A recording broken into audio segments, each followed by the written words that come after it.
America के पूर्व राष्ट्रपति जो बाइडेन प्रोस्टेट कैंसर के एक गंभीर बीमारी से पीड़ित हो गए हैं जो अब हड्डियों तक फैल चुका है।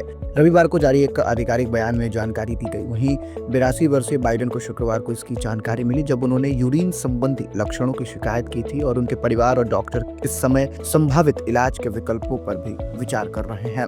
वहीं बाइडेन के कार्यालय की ओर से जारी बयान में कहा गया कि हालांकि यह बीमारी का अधिक आक्रामक रूप है, लेकिन यह हार्मोन संवेदनशील प्रतीत हो रहा है जिससे इसका प्रभावी इलाज संभव है।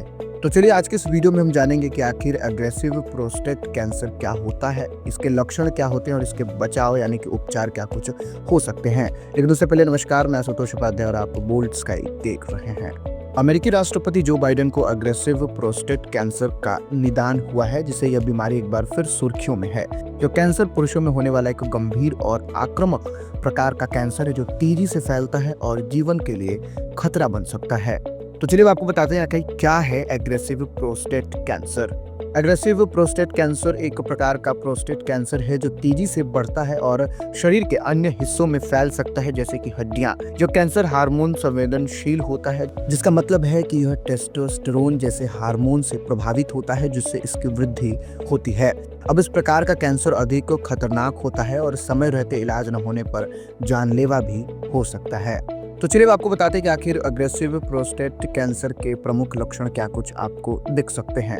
पेशाब में कठिनाई या फिर बार बार पेशाब आना, विशेषकर रात के समय में पेशाब या फिर वीर्य में रक्त आना, और साथ ही निचली पीठ, कुल्हों या फिर पेल्विस में लगातार दर्द होना, और इसी के साथ यौन समस्याएं जैसे कि इरेक्टाइल डिसफंक्शन, हड्डियों में दर्द या फ्रैक्चर, ये सभी एग्रेसिव प्रोस्टेट कैंसर के प्रमुख लक्षणों में शामिल है। तो चलिए आपको बताते हैं कि आखिर अग्रेसिव प्रोस्टेट कैंसर के प्रमुख कारणों में क्या कुछ हो सकता है। 50 वर्ष से अधिक आयु के पुरुषों में इसका खतरा अधिक होता है। यदि परिवार में किसी को प्रोस्टेट कैंसर हुआ हो तो जोखिम बढ़ जाता है। वहीं मोटापा और उच्च वसायुक्त आहार प्रोस्टेट कैंसर के जोखिम को बढ़ा सकता है और साथ ही धूम्रपान भी इस बीमारी के खतरे को बढ़ावा देता है।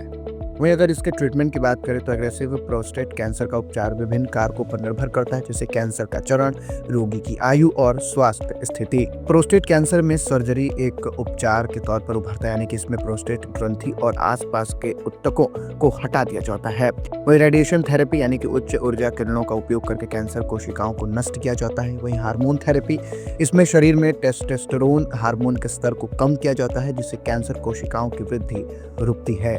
वहीं कीमोथेरेपी, तेजी से बढ़ने वाली कैंसर कोशिकाओं को नष्ट करने के लिए दवाइयों का उपयोग किया जाता है, और साथ ही इम्यूनोथेरेपी यानी कि शरीर की प्रतिरक्षा प्रणाली को सक्रिय करके कैंसर से लड़ने में मदद की जाती है। तो दोस्तों, एग्रेसिव प्रोस्टेट कैंसर एक गंभीर बीमारी है, लेकिन समय रहते पहचान और उचित उपचार से इसे नियंत्रित किया जा सकता है। वहीं आपको बता दें कि बाइडेन के कैंसर की जानकारी ने अमेरिकी राजनीति में हलचल पैदा कर दी है और कई विश्लेषकों का मानना है कि इस खबर से उनके सार्वजनिक जीवन में पूरी तरह से विराम लग जाएगा। और बताया गया है कि बाइडेन अब भी डॉक्टरों के संपर्क में हैं और जल्द ही इलाज की रणनीति पर निर्णय लिया जाएगा। फिलहाल इस वीडियो में इतना ही। आपको ये जानकारी कैसी लगी कमेंट में लिखकर जरूर बताइएगा। धन्यवाद।